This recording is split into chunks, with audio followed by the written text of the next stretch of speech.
하나님 말씀 보겠습니다. 사무엘하 8장입니다. 13절 14절 페이지로 구약성경 475쪽입니다. 찾으셨죠? 8장 13절 14절 읽겠습니다. 시작. 다윗이 소금 골짜기에서 에돔 사람 18,000명을 쳐 죽이고 돌아와서 명성을 떨치니라. 다윗이 에돔의 수배대를 두니 에돔 사람이 다 다윗의 종이 되니라. 다윗이 어디로 가든지 여호와께서 이기게 하였었더라. 아멘. 자, 오늘 사무엘하 8장 9장을 볼 텐데요. 오늘 제목은 그렇습니다. 다윗이 어디를 가든 승리케 하신 하나님이란 말씀이에요. 자, 8장을 잠깐 짧게 설명할게요. 8장은 연대기적으로 볼 때에 6장에서 언약궤를 옮겼잖아요. 그 언약궤를 다윗왕 옮긴 후에 행하였던 전쟁들에 대한 기록이라 할 수 있습니다. 제가 지난주에 말씀드렸죠. 이게 사무엘하는 연대기로 그 연도별로 기록한 게 아니라고. 다윗의 중요 업적과 생애에 일어났던 그 사건들을 중심으로 그래서 기록했고 뒤에 있었던 일을 앞에다 갖다 놓기도 해요. 그래서 7장이 바로 그 내용이에요. 언약궤 옮기고 바로 그냥 성전에 대한 얘기 나옵니다. 그게 바로 연대기적으로 기록한 게 아니라는 거예요. 그리고 나서 이제 하나님께서 그에게 어떻게 주변 국가들을 정복하게 하셨는가에 대한 그런 내용을 짧게 오늘 8장에서 기록하고 있는 겁니다. 그래서 8장은 다윗의 왕국이 확장되어 나가는 과정에 대한 내용을 기록하고 있다라고 하는 거예요. 근데 이 8장의 기간이 10년인지 15년인지 정확하게 모릅니다. 그냥 그걸 모아가지고 기록한 거기 때문에 그렇다는 겁니다. 자, 첫 번째로 8장을 보면 다윗이 어딜 가든 승리했다고 그럽니다. 그럼 다윗이 승리하게 된 승리의 원천이 뭐냐는 거예요. 여러분, 다윗이 통일 왕국 그 왕으로 올라갔습니다. 그리고 초기에 다윗이 뭘 했냐면 이스라엘 왕국 내에 조직을 강화시켰어요. 네, 왕은 됐지만 아직 조직이 허술합니다. 그래서 조직을 강화시키고 그리고 내적으로 안정을 되찾는 일에 시간을 투자해요. 정치적으로도 그렇고 종교적으로도 그렇고 군사적으로 또 경제적으로도 이렇게 든든하게 만드는 것이 우선이었어요. 왜냐하면 뭐 그냥 무조건 전쟁에서 되는 거 아니잖아요. 그래서 이런 것들이 잘 갖춰질 때 국력을 강화하는 중요한 일이기 때문에 그랬다는 겁니다. 하나님께서도 다윗의 그런 행위에 대해서 좋게 여기셨어요. 굉장히 좋게 여기셔서 주변 국가들이 함부로 다윗을 건드리지 못하도록 대내외적으로 딱 이렇게 지키시고 돌봐주셨다는 겁니다. 여러분, 무엇보다도 다윗이 이제 신정 왕국을 통치하려고 할 때 바로 이처럼 왕국의 기초를 든든하게 세우는 것은 그건 하나님이 또 바라는 거예요. 시작한다고 해서 그냥 기초 없이 할 수는 없습니다. 우리들도 하나님이 우리에게 뭔가를 시킬 때는 그냥 시키지 않아요. 내가 더 쓸게 그냥 쓰지 않습니다. 우리를 충분히 실력과 그 다음에 능력도 갖추게 하거나 쓰시지 그러지 않는다는 게, 그러니까 다윗이 왕국의 기초를 든든하게 세우는 것은 하나님이 뜻이었다는 거예요. 자, 이처럼 다윗이 하나님 중심의 신앙으로 내적인 그런 안정을 다 갖춥니다. 그걸 어느 정도 다 갖췄다고 하고 나서 다윗이 이제 행동을 취해요. 그게 뭐냐면 이스라엘 주변 국가들을 정복하면서 영토를 확장해 나가는 겁니다. 여기서 영토 확장이라고 하는 것은 뭐냐면 가나안 정복 때 할당되었던 이 12지파에게 할당되었던 그 땅을 취하는 거예요. 여러분, 왜 그러냐면 조상들이 그동안에 살아오면서 불신종함을 통해서 어떻게 됐어요? 다 빼앗겼어요. 네. 블레셋한테 뺏기고 그 빼앗겼던 걸 다시 되찾는 거, 그게 바로 회복시키는 거예요. 1절부터 14절까지 말씀, 바로 다윗이 정복한 국가들로부터 받은 조공과 그 내용들이 기록되어 있습니다. 다윗이 정복한 국가는 5개예요. 블레셋, 모압, 소바, 다메섹 사람, 그 다음에 에돔 5개국입니다. 그래서 그 지도를 보면요, 한번 보여줘봐요. 내가 지도를 준비했어. 안 보죠? 그냥 보시라고. 예, 이게 이쪽에 있는 게 원래 12지파가 땅을 분배받았을 때 지역이에요. 그런데 그 사울 왕이 통치할 때 저기 뭐죠, 이거 요거 다 뺏기고 나머지 조금만 갖고 있었어요. 그런데 다윗이 이 통일왕국 이러면서 저 넓게 저 위까지 원래의 지역을 다 확보하는 거예요. 그러니까 원래 남의 나라를 침범하는 게 아니고 빼앗겼던 걸 다시 찾아오는 그 일을 했다는 겁니다. 다윗이 당시 이스라엘의 가장 큰 적이 누굴까요? 블레셋입니다. 블레셋.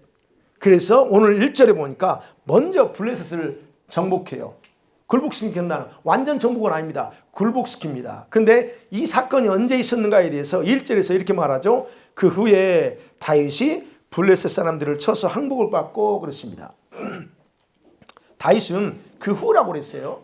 그러면 다윗은 하나님께서 자신을 통해서 왕국이 대내적으로 이제 안정을 되찾게 해주셨다는 것을 깊이 인식한 후에 그런 거예요.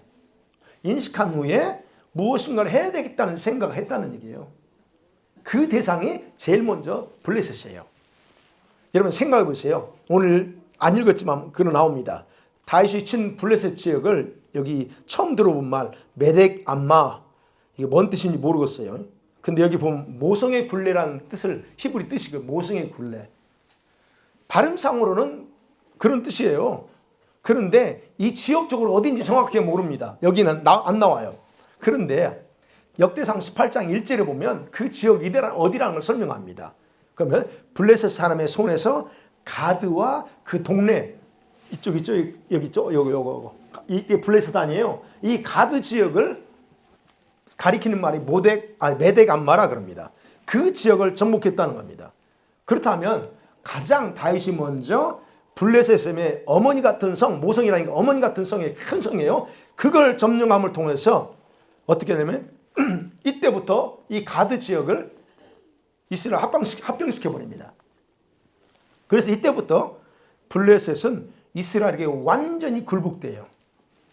그 전까지는 사울 때까지는 이스라엘이 정복됐는데 다윗은 완전히 정복합니다. 우리가 생각해 봐야 드릴게요. 그럼 왜 가장 먼저 다윗은 블레셋을 칠 생각을 했을까요? 왜 그랬을 것 같아요? 여기는 정치적인 의미가 더 크다고 볼 수 있어요. 왜냐하면 이 둘 관계는 앙숙관계예요. 항상 앙숙관계에서 그들을 먼저 제압해야 자신이 앞으로 정복 사역을 진행할 때에 아무런 행동도 하지 못하게 만드는 거예요. 왜? 다른 쪽을 정복하는데 이놈이 옆에서 또 치고 들으면 안 되잖아요. 그러니까 거기를 먼저 가장 그때 당시도 역시 블레셋은 힘이 셌어요. 그러니까 그런 것들을 먼저 정복함을 통해서 다윗이 어떤 행동을 하는데 하지 못하도록 먼저 그들을 딱 정복해 버립니다.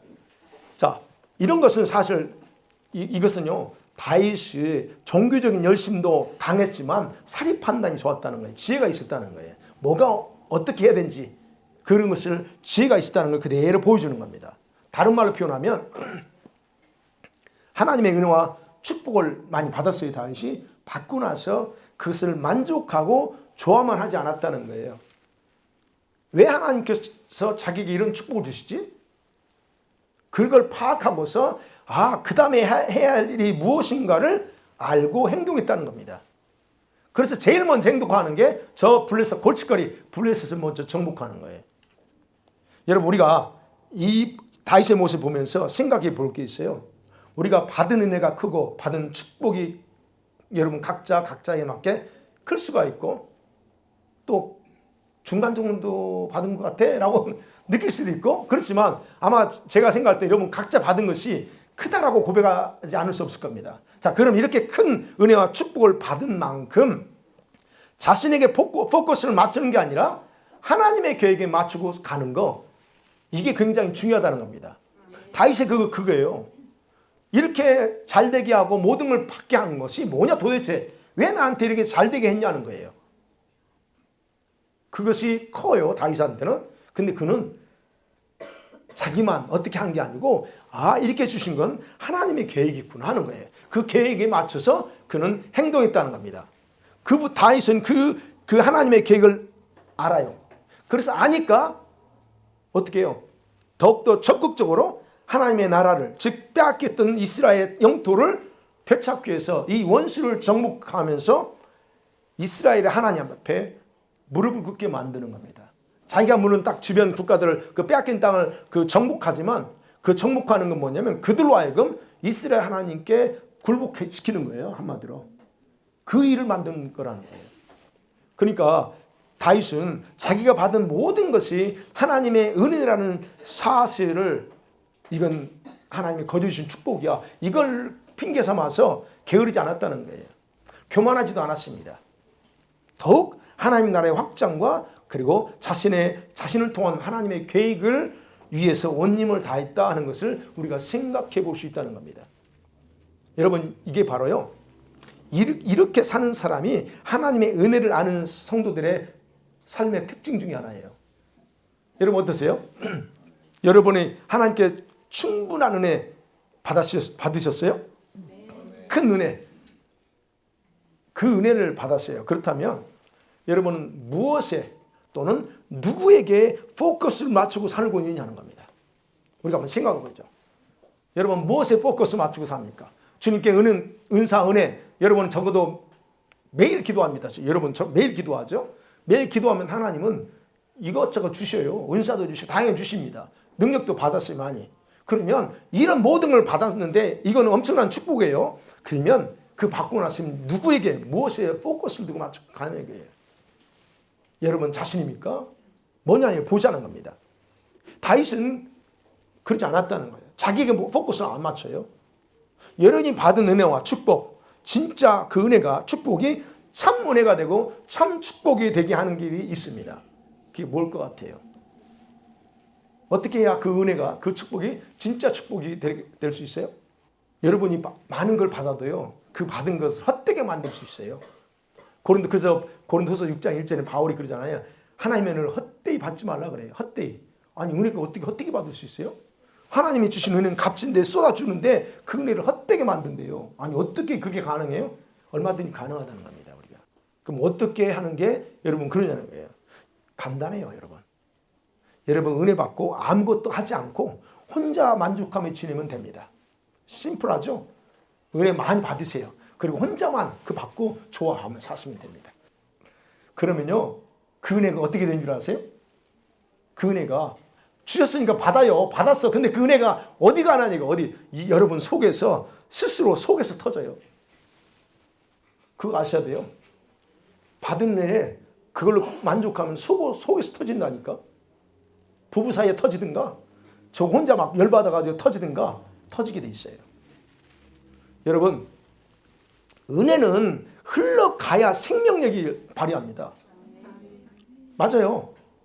은혜는 거기에 합당한 행동을 할 때에 또 다른 은혜가 흘러가고 또 나한테 또 다른 은혜가 끌어들여와요. 그래서 받은 게 있으면 여러분 반드시 흘려보내야 되고 흘려보내는 일을 묻지 마세요. 흘려보내는 일을 하셔야 돼요. 네.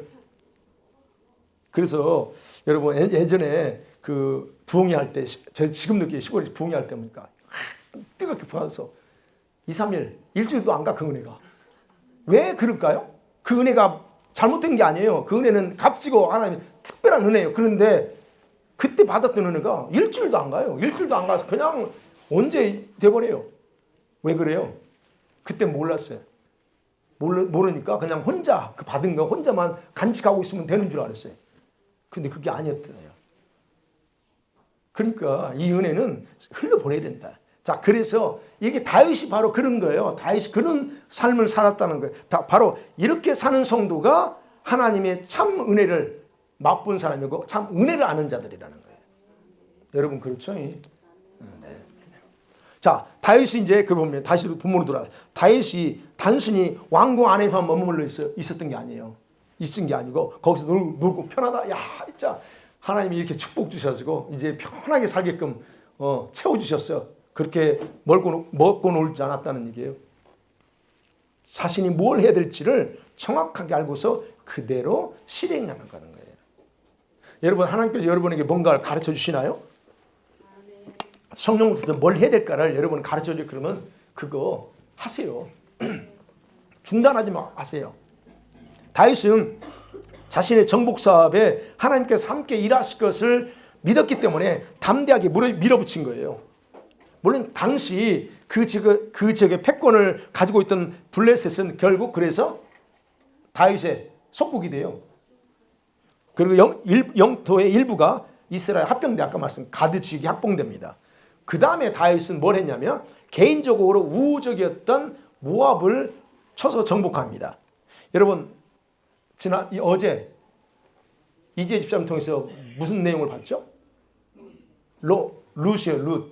룻이 고향이 어디요? 모압. 그럼 룻이 다윗의 뭐죠? 할머니요.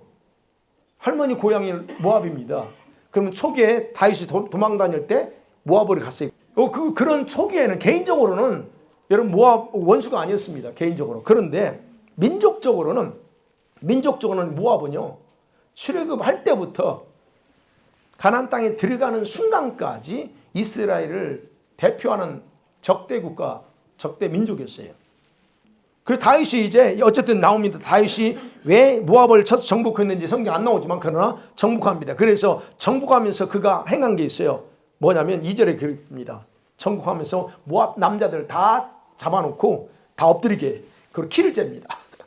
키를 재요. 키를 줄로 쟀는데 두 줄 길이가 큰 사람들 다 죽여요. 그리고 한 줄 길이, 그냥 여기서는 그렇게 나왔기 때문에 어떤 의미는 정확히 학자들마다 정확히 모릅니다. 그렇지 어쨌든 키가 작은 사람들은 살려놓습니다. 여기서 키가 작다고 하는 소년들 또는 그 노약자들은 남겨놓고 군인에 해당될 수 있는 사람을 죽였다는 얘기예요. 그렇게 이제 모압을 정복합니다. 그 다음에 3절부터 쭉 보면 세 번째에 다윗은 소바 왕 하다데스를 쳐서 물리칩니다. 그 다음에 네 번째로 이들을 도우러 와요.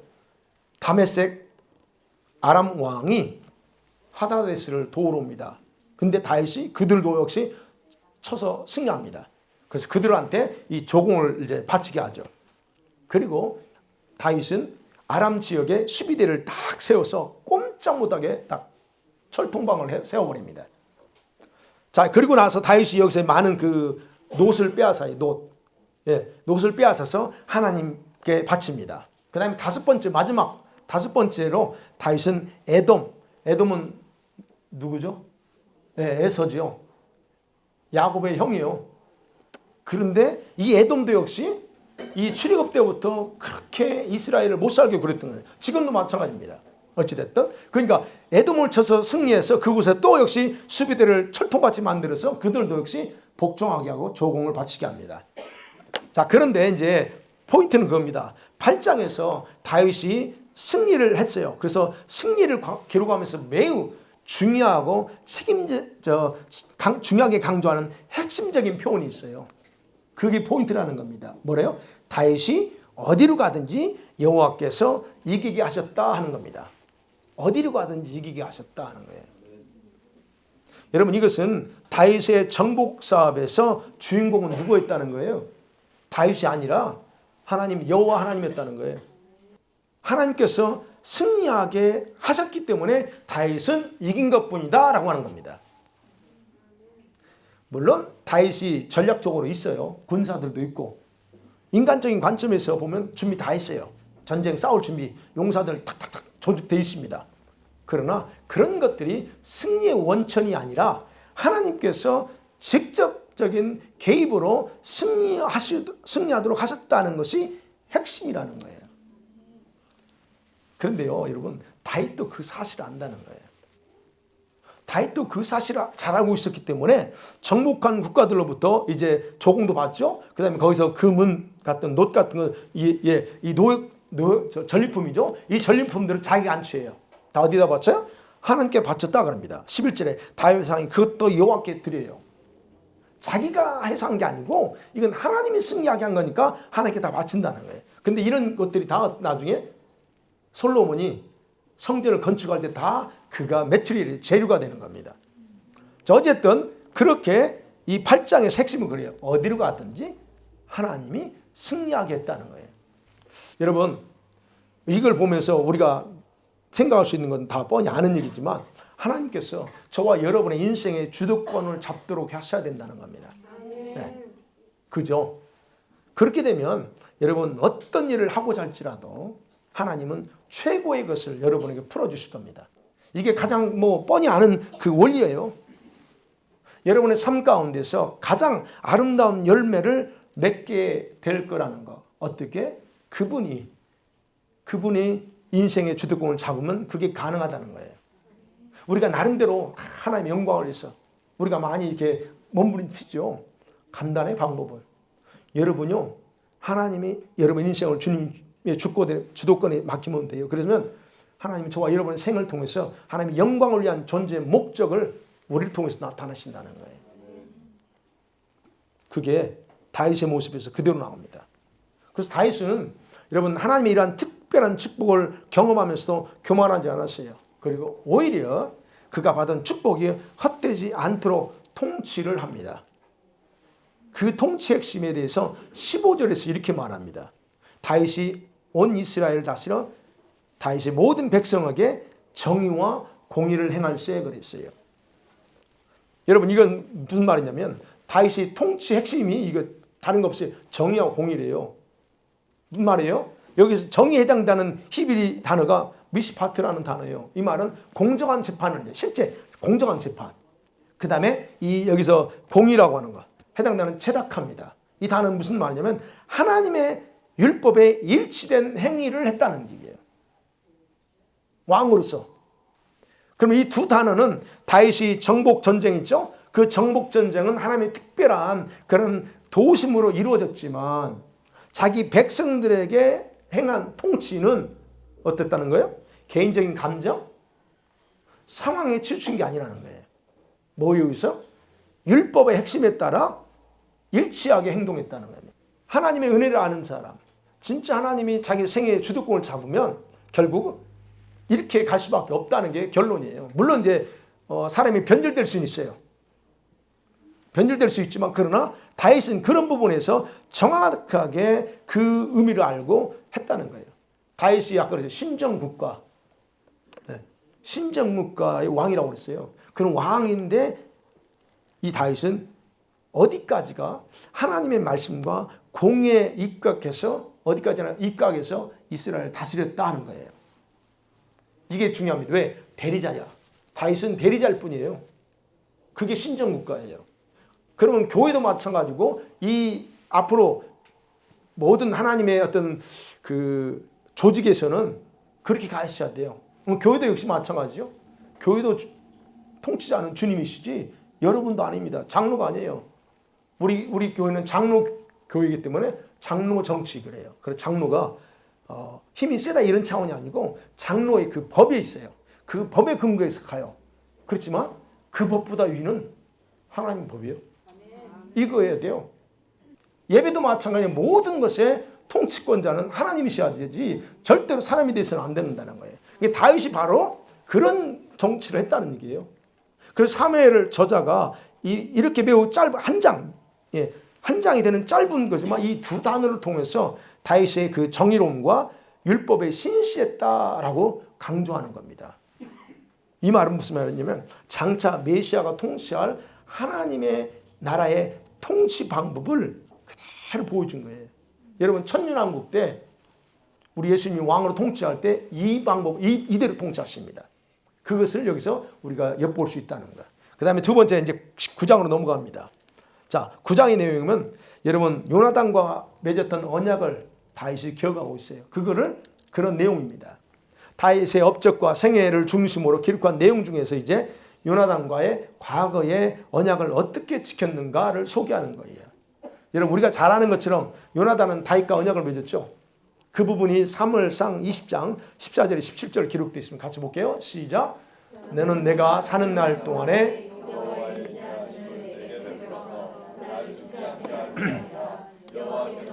다윗의 대적들을 지면에서 너는 내 인자함을 내 집에서 영원히 끊어버리지 말라 하고 이에 요나단이 다윗의 집과 언약하기를 여호와께서는 다윗의 대적들을 치실지어다 하니라. 다윗에 대한 요나단의 사랑이 그를 다시 맹세하게 하였으니 이는 자기 생명을 사랑함같이 그를 사랑함이었더라. 이게 언약입니다. 다윗이 지금 이제 요나단과의 언약과 맹세를 지키길 원해서 그 언약에 따라서 그 아들에게 은총을 베푸는 게 이제 9장이에요. 그리고 이제 수수문 끝에 도대체 이제 수수문 끝에 요나단의 아들인 무비보셋이라고 하는 아들이 생존해 있다는 것을 알게 되죠. 그래서 그를 불러서 다윗은 그에게 사울의 모든 밭을 재산을 다 돌려줍니다. 그리고 평생 동안 자신의 상에서 같이 왕궁에서 함께 먹을 수 있도록 배려했다 하는 것이 이제 그 내용이에요. 그럼 뭐예요? 다윗이 절친했던 친구 요나단과의 언약을 기억하면서 지키고자 했던 그 시기는 언제였을까 하는 겁니다. 학자들은 말합니다. 다윗이 이런 생각을 할 수 있었던 때는 다윗이 몇 년 통치하죠? 왕으로? 40년 통치합니다. 근데 40년 통치할 때 중간 정도 때다 그렇게 말합니다. 왜냐하면 여러분 그 길보아 전투의 때에 무비보셋 그때 이제 요나단이 죽어요. 그때 무비보셋은 겨우 5살이었다라고 4장 4절에서 그렇게 나옵니다. 사무엘 4장 4절에서 5살이에요. 그러면 지금은 성장해서 한 아이의 아버지예요. 지금 이 우리 9장에 보면 안 읽었어요. 거기 보면 아들까지 있어요. 그러면 그 내용을 보면 무비보셋의 나이는 아무리 적게 쳐도 20세는 됐다는 거예요. 왜? 결혼해서 아이를 낳았으니까. 이때 상황이 어떨 거냐. 그러면 다윗의 통치 40년에서 중간 정도라면 20년 정도 된다는 얘기예요. 그럼 보세요. 이때 다윗의 왕국의 상황은 어땠을까 하는 거예요. 이때 다윗이 어느 정도 이스라엘의 안정 궤도에 돌아왔을 때 그때라고 볼 수 있다는 얘기예요. 상식적으로 생각해 보세요. 지금 막 주변 국가를 빼앗겼던 땅들을 정복하는 싸우는 판이에요. 그 싸우는 판에서 언약을 기억하면서 이런 때가 아니라니까. 거기에 지금 온 마음을 다해서 투자하고 있는데 그거는 아니라는 거예요. 그래서 자기 왕국이 어느 정도 안정권에 들어서니까 이제는 요나단과의 맺었던 언약을 그때 생각하고 호의를 베풀었을 거라 하는 게 그게 제가 생각해도 그렇습니다. 요나단의 아들을 찾았습니다. 그리고 그에게 이제 자신이 할 수 있는 최고의 어떤 혜택을 제공하죠. 뭐냐면 요나단이 자기에게 그렇게 했거든요. 자기 힘들고 어려울 때 요나단이 자기에게 그렇게 했어요. 그런데 요나단이 이미 세상 떠났어요. 그래서 요나단에게 하는 것처럼 그 아들 무비보셋에게 사랑을 온통 쏟아 부었다는 겁니다. 이 무비보셋에게 했던 다윗이 했던 것은 사울이 가졌던 모든 재산 돌려주고 그리고 왕자 중에 한 명으로 요나단이 왕자 있잖아요. 그 왕자 중에 하나처럼 그대로 그렇게 요나단을 대하는 것처럼 했다는 거예요. 자, 그러면 다윗이 이렇게 베푼 은총이 뭐냐? 하나님께서 자신에게 베푼 것과 동일한 것을 그대로 준다는 얘기예요. 받은 걸 그대로 그 아들에게 돌려줘요. 여러분, 그래서 아까 말씀드린 것처럼 내가 받은 은혜가 되게 하려면 아낌없이 그렇게 베풀 때 그 은혜가 은혜 된다는 얘기예요. 다윗은 지금 그걸 그대로 이 아들에게도 행하는 겁니다. 자, 그런 부분에서 우리가 이 다윗의 그런 모습에서 다음같이 두 가지를 우리가 좀 생각해 봐야 되지 않을까. 큐티할 때도 이런 걸 생각할 수도 있죠. 그 중에 하나는 뭐냐면 저와 여러분요. 다윗의 생애 속에서 뭘 봐요? 여러분과 제가 하나님 앞에서 스스로 한 다짐, 이렇게 해야지? 다짐이나 약속이 있다면 여러분 그 약속 신실하게 지켜야 된다는 겁니다. 아멘 했어요. 이제 뭐가 있는지 찾아봐야 돼요. 자, 다윗이 요나단과 언약을 맺으면서 맹세했잖아요. 죽이지 마, 제발 죽이지 말았다 했어요. 그리고 그것이 자기가 사실 그렇게 하겠다고 했어요.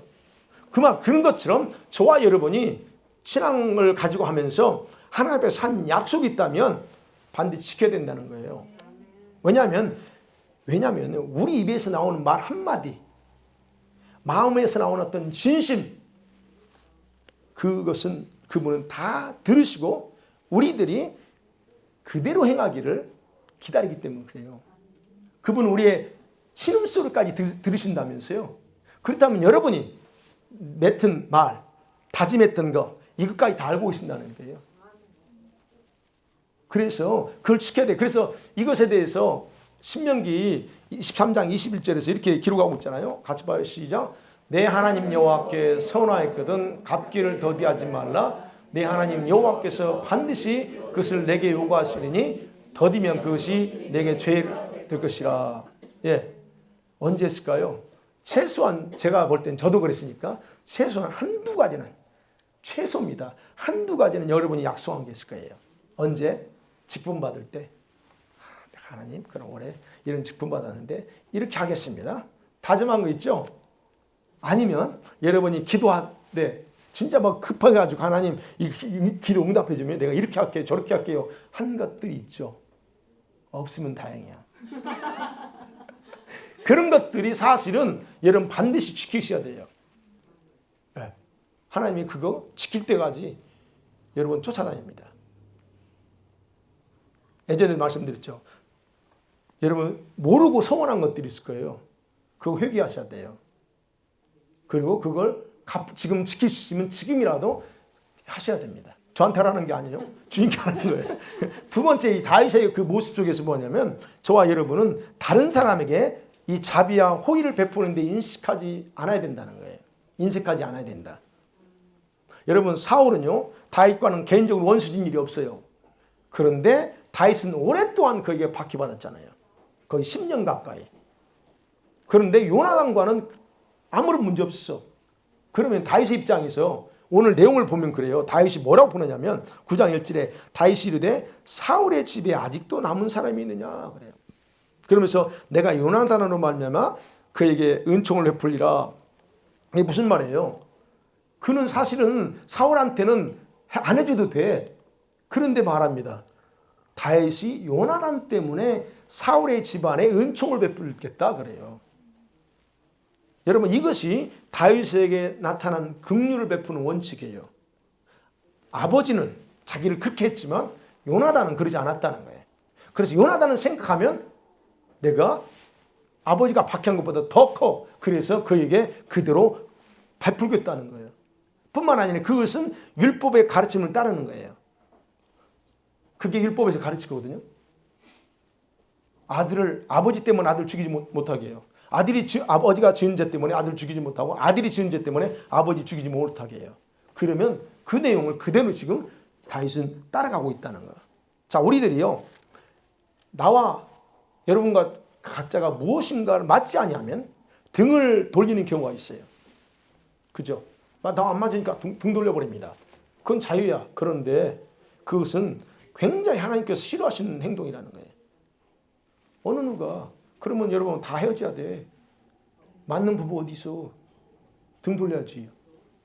그러면 하물며 그렇다면 교회 안에서 각각 다 천차만별의 성향, 성격 이런 사람들이 모여서 공동체를 열었고 하나님의 아들, 딸이라고 이렇게 딱 됐는데 거기서 나와 맞지 않는다고 해서 이래버리면 이거는 굉장히 하나님이 어쨌든 싫어합니다. 자, 그런 부분에서 여러분이 그래서 지금 다윗은 지금 다윗의 모습, 그걸 볼 수 있다는 거예요. 우리는 그래서 모든 사람을 사랑해야 되고 세상적으로 없는 사람까지도 사랑해야 된다는 겁니다. 그게 성경의 가르침이에요. 근데 다윗은 그걸 행하고 있다는 거예요. 하나님께 받은 호의와 사랑은 그래서 반드시 어떻게 혼자 꿀꺽 가는 게 아니고 외부로 흘러가야 된다 하는 거예요. 네. 그럴 때에 하나님의 사랑의 빛을 바른다는 거예요. 그래서 사랑과 호의의 대상을 여러분과 제가 제한해서는 안 됩니다. 저 사람은 나를 잘해주니까 저 사람은 안 돼. 이게 있어서는 안 된다는 겁니다. 사랑하는 성도들 말씀 맺어볼게요. 여러분 하나님의 뜻은요. 사람을 통해서 일어나갔습니다. 하나님의 계획은 사람을 통해서 일어나가세요. 그리고 아무나 하지 않습니다. 준비된 자들을 통해서 하나님은 자기 일을 하십니다. 그러면 어떤 사람들을 여러분 통해서 일하실까요? 다 하나님은 쓰고 싶어요. 그게 하나님 진짜 기본 마음이야. 근데 아무나 쓰지 못합니다. 어떤 사람이요? 하나님께서 베푸신 것을 자기 만족으로 여기지 않고 주신 하나님의 계획에 포커스를 맞추고 가는 사람들, 그런 사람을 통해서 일하신다는 겁니다. 그래서 하나님은요 절대로 손해보는 장사하지 않습니다. 하나님은 절대 손해본 일을 하지 않아요. 여러분의 은혜를 줬어요? 근데 하나님이 손해볼까요? 볼 수도 있어요. 어떤 분한테는. 은혜 줬으면 은혜 준 대로 해야 되는데 안 하니까 볼 수 있어요. 그러나 하나님은 반드시 그 은혜를 되찾습니다. 그래서 손해본 일을 하잖아요. 베풀어 주신 만큼 우리를 통해서 영광으로 되돌려 받기를 원하시는 분이 그분이 성격이에요. 성품이에요. 자, 그러면 이런 사람들의 삶에서 하나님은 다윗이 하신 것처럼 어디를 가든 무엇을 하든 이기게 하시고 잘되게 하시고 형통하게 하신다 하는 게 이게 그분이 하시는 방법이라는 거예요. 우린 다 잘되기를 원하죠. 형통하기를 다 원합니다. 예, 맞습니다. 그래서 여러분들한테 이렇게 하면 형통할 겁니다 라고 축복도 해줍니다. 그런데 아멘하고 하지만 그 아멘이 진짜 내 거가 되게 하려면 여러분이 할 게 있다는 거예요. 그래야만 가능해요. 여러분, 저와 여러분은 다 하나님께 쓰임받고 싶죠? 여기는 아멘이 안 나오는구나. 여러분, 자신이 없어. 하나님께 쓰임받고 싶으시 우리 아이들 물어볼게요. 우리 아이들. 너희들 하나님께 쓰임받고 싶니? 하나님이 정말 나 좀 써주시면 좋겠어요? 네. 눈치 보지 말고 해. 엄마 쳐다보면서 아멘하고 그래. 그냥. 예. 정말 저와 여러분이 하나님께 쓰임받고 싶다면 저는 사실 그런 약간 제가 스타일이 그랬다고 했잖아요. 예. 하나님 어차피 나 쓸 것 같으면 나 좀 써주세요. 이과에 제가. 예. 문과가 아니고 이과. 쓰실 것 같으면 나 그냥 써주세요. 이거요. 예. 쓰셔도 좀 거창하게 좀 썼어요. 내가 원래 이래 거창하게. 근데 그릇이 돼야 거창하게 썼는데 그릇이 지금 안 되는 것 같아. 자, 그러면 이 쓰임 받고 싶냐? 그러면 여러분의 삶을 여러분 자신에게 두서는 안 된다는 겁니다. 하나님의 계획에 맞추고 나가야 된다는 얘기예요. 여러분이 정말 쓰고 싶다. 우리 아이들 잘 들은 하나님이 나 좀 써주세요. 그렇다면 너희들의 계획과 너희들의 생각대로 맞춰가면 안 돼. 하나님의 계획에 맞춰서 가야 돼요. 그럼 하나님의 계획이 뭘까? 그러니까 하나님이 저와 여러분을 쓰고 싶어도 중요한 것은 여러분 절대 강요하지 않는다는 거예요. 주님이 끌어가가지고 쓰면 좋은데 그분은 강요를 안 해. 그래서 하나님은요, 이제 두 종류로 구분했어요. 두 종류. 하나님은 절대적인 주권을 행사하는 사람이 있어요. 사도 바울처럼 그 목적으로 이 땅에 보는 사람들. 그래서 그런 사람은 그렇게 갔어야 돼. 그러니까 안 되면 꼬꾸라 들어가지고 끌고 갈 수 있어요. 그러나 그 수는 많지 않아. 그럼 그 다음에 어떠네요? 우리들의 자유의지에 맡기고는 우리들이 도전하는 심정으로 기도하기를 원하는 사람들이 대부분입니다. 주님, 나 여기 있어요. 내가 은혜 받고 나니까 내가 주님 앞에 쓰임 받고 싶어요. 스스로 자신을 하나님 앞에 의지를 가지고 도전하는 사람, 그게 거의 많아요. 그렇다면 내가 하나님의 주권적인 뜻에 잡힌 사람인지 아니면 내 자유의지를 발동해서 도전해야 할 사람인지를 파악해 보세요. 파악됐죠 벌써? 됐죠? 내가 어떤 사람이에요? 후자요? 전자요? 거의 다 후자입니다. 여러분이 거의 다 후자예요. 전자는 한두 사람이야. 그러면 봐야 돼요. 보세요. 여러분이 하나님께서 사용하신다 해도 여러분이 움직이지 않으면 하나님의 목적대로 사용받을 수 없다는 겁니다. 여러분이요. 그래서 하나님께서 마지막 때를 위해서 선택하고 뽑아 모은 사람 중에 한 사람이다 라고 제가 늘 강조하는데 그거 믿으시기 바랍니다. 할렐루야. 정말 여러분 믿으셔야 돼요. 아, 하나님이 나를 이렇게 했다. 제발 믿어요. 내가 어떻게 보여줄 이걸 주님이 다 여러분 선택했다고 하는데 여러분이 여러 가지 봐 좀 제발. 주님 나를 선택했대요? 여러 가지고 봐요. 하나님 뭐 들어? 기도해가지고 연결 열어. 그리고 봐 좀 제발. 그런데 여러분 이런 것들에 대해서 내 관점으로 보면 내 관점 보면 없어요. 내 관점으로 보면 여러분 집사님 관점으로 보면 집사님 쓰임 받을 것 같아? 아멘. 진짜? 아멘. 네. 엉뚱한 대답하고 있어. 여러분 내 관점으로 볼 게 아니고요. 하나님의 관점으로 왜 나를 필요하지 하는 겁니다. 왜 하나님이 나를 필요로 할까요? 왜 하나님께 애들을 필요로 할까? 왜 하나님이 준호조화를 필요로 할까?